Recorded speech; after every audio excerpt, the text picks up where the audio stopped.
분명히 암이 다른 암에 비해서 전이도 드물고 생존율 또한 높은 것도 사실입니다. 하지만 세상에 착한 암은 없습니다. 갑상선암도 마찬가지입니다.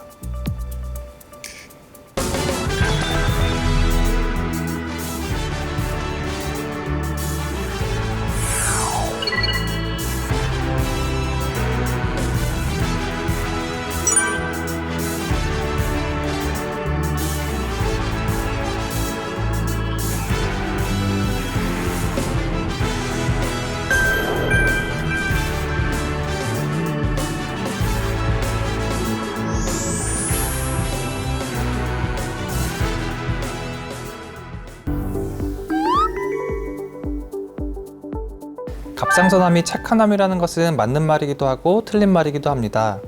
예후가 좋고 생존율이 높다는 장점을 가진 것은 사실이지만 방심하고 방치하면 언제든지 나쁜 암이 될 수 있으니까요. 확실한 것은 갑상선암은 흔한 암이라는 것입니다.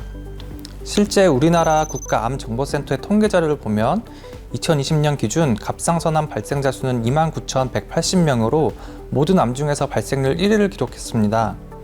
남녀를 나눠서 보면 여성에게는 발생률 2위, 남성에서는 6위를 차지하고 있습니다. 또 하나의 특징은 2020년 기준 연령군별 암 발생률을 참고했을 때 갑상선암은 남녀 모두 30대와 40대에서 발생률이 가장 높다는 겁니다. 따라서 갑상선암은 흔한 암이면서 젊은 암이라고 할 수 있겠습니다.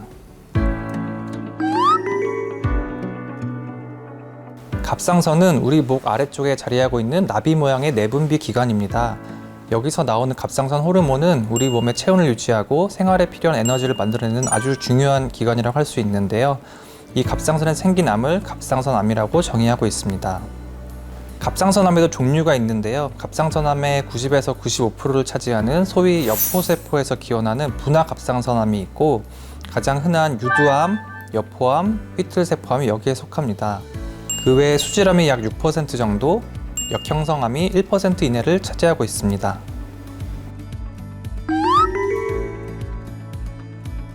현재까지 갑상선암의 발생 원인은 갑상선의 방사선 노출을 제외하고는 잘 알려져 있는 것이 없습니다. 방사선 노출은 외부적인 것과 내부적인 요소로 나눌 수 있는데요. 외부적인 노출은 목 주변에 방사선 치료를 하거나 체르노빌 같은 방사능 피폭에 의한 경우에 해당되고, 내부적인 노출은 요오드 동위원소 등이 해당되겠습니다. 종양 억제 유전자 돌연변이 등이 관련되어 있으나 이런 변화를 일으키는 근본 원인에 대해서는 잘 알려져 있지 않습니다. 중요한 것은 대부분의 갑상선암은 유전병이 아니라는 것입니다. 많은 분들이 잘못된 정보를 오해를 하시는데요. 실제 갑상선 수질암을 제외하고는 분화갑상선암의 전체 약 5%에서만 가족력이 관찰되는 것으로 알려져 있습니다. 이외에도 정확한 인과관계를 알 수 없지만 갑상선에 양성 종양이 있거나 고도 비만의 경우 갑상선의 위험이 약 2배에서 4배 증가한다고 알려져 있습니다. 그리고 일반적으로 남성보다 여성에게서 4~5배가량 갑상선암이 더 많이 발생하는데요. 그 이유에 대해서도 명확하게 밝혀지진 않았습니다. 여성 호르몬과 연관이 있지 않나 추정을 하고 있지만, 그렇다고 경구 피임약이나 여성 호르몬제 복용이 암 발생 위험을 증가시킨다는 뚜렷한 증거는 없습니다. 이외에도 커피나 흡연, 음주도 갑상선암 발생과 연관이 없는 것으로 알려져 있습니다.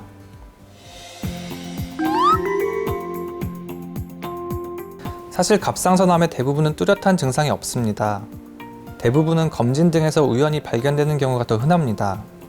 갑상선암이 진행하여 크기가 커지는 등의 변화가 있을 때에는 목에 혹이 만져진다든지 이물감이 생긴다든지 목이 쉬거나 음식을 삼킬 때 불편감이 있을 수 있습니다.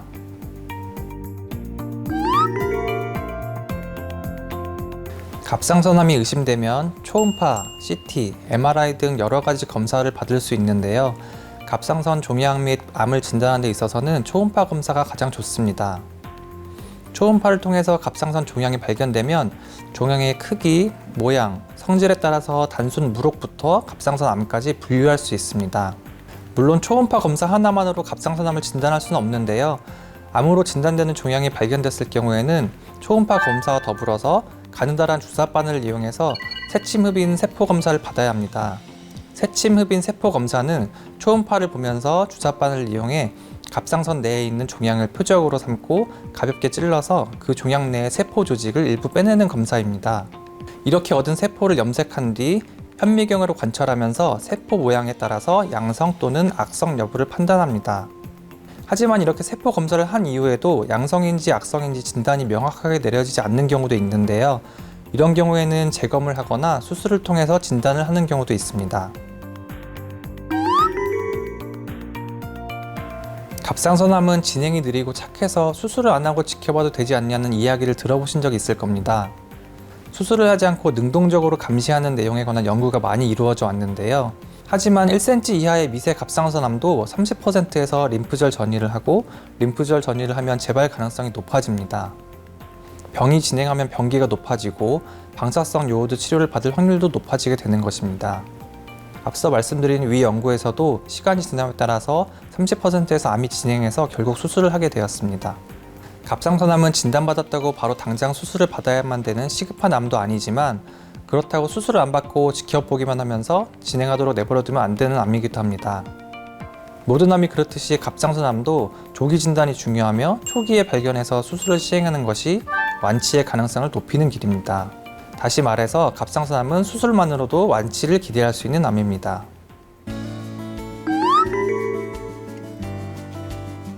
수술은 갑상선을 모두 제거하는 갑상선 전절제술, 거의 모두를 제거하는 근전절제술, 갑상선 한쪽 옆만 절제하는 옆절제술, 또는 더 나아가서 목 림프절 절제술까지 함께 시행하는 수술로 나뉩니다.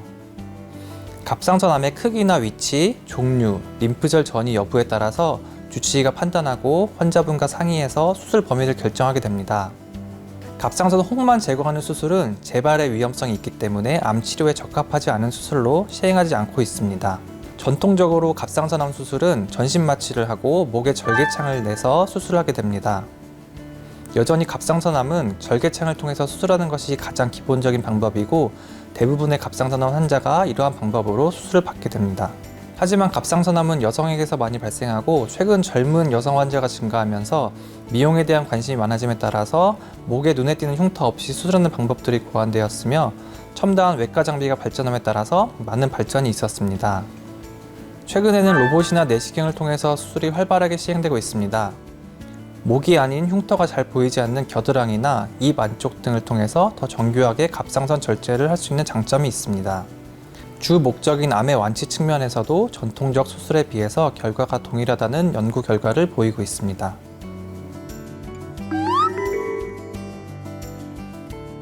갑상선 수술 후에는 필요에 따라서 갑상선 호르몬약을 복용할 수도 있고 복용하지 않을 수도 있습니다.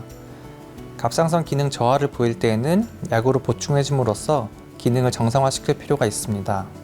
그리고 갑상선 호르몬약은 우리 몸에서 만들어내는 호르몬과 성분이 동일하기 때문에 부작용은 거의 없다고 할 수 있겠습니다. 이후 일정 간격마다 추적 검사를 하게 됩니다. 추적 검사를 통해서 갑상선 암의 재발 여부를 확인하고 갑상선 기능 검사, 칼슘 수치 등을 확인해서 약물 용량을 조절할 수도 있습니다.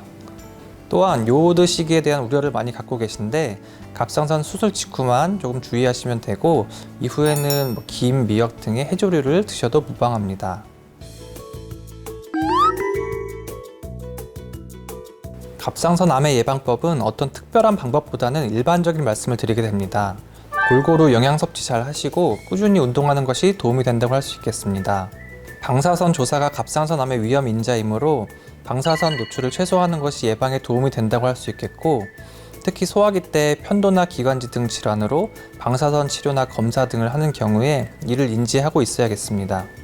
요오드가 갑상선암과 밀접한 관계인 것은 대부분 아실 텐데 음식을 통한 요오드 섭취에 대해서도 크게 신경은 안 쓰셔도 됩니다. 우리가 일상적으로 먹는 음식에는 요오드 함량이 허용 범위 안에 있기 때문에 신경을 안 쓰시고 골고루 드시면 됩니다. 다만 다시마나 다시마환을 너무 거량 섭취하는 것은 피하시는 것이 바람직하겠습니다. 갑상선 기능 항진증, 기능 저하증, 갑상선염 등도 추후 갑상선암과 연관이 있을 수 있어서 검진 목적이나 증상이 있다면 내원해서 검사를 받아서 필요시 조기 치료를 받는 것도 예방법 중에 한 가지가 될 수 있겠습니다. 갑상선은 우리 몸에서 굉장히 중요한 기관이라고 생각하는데 의외로 생소하게 느끼는 분들이 많은 것 같습니다. 갑상선에 대해서 조금만 더 관심을 가져주시면 좋을 것 같고요. 혹시나 갑상선암이 진단되더라도 너무 걱정하실 필요는 없고 치료만 잘 받으면 좋은 결과가 있을 것입니다. 세상에 착한 암은 없습니다. 갑상선암도 그렇고 모든 병들은 조기에 치료를 하는 것이 더 좋은 결과를 보일 것이라고 생각합니다.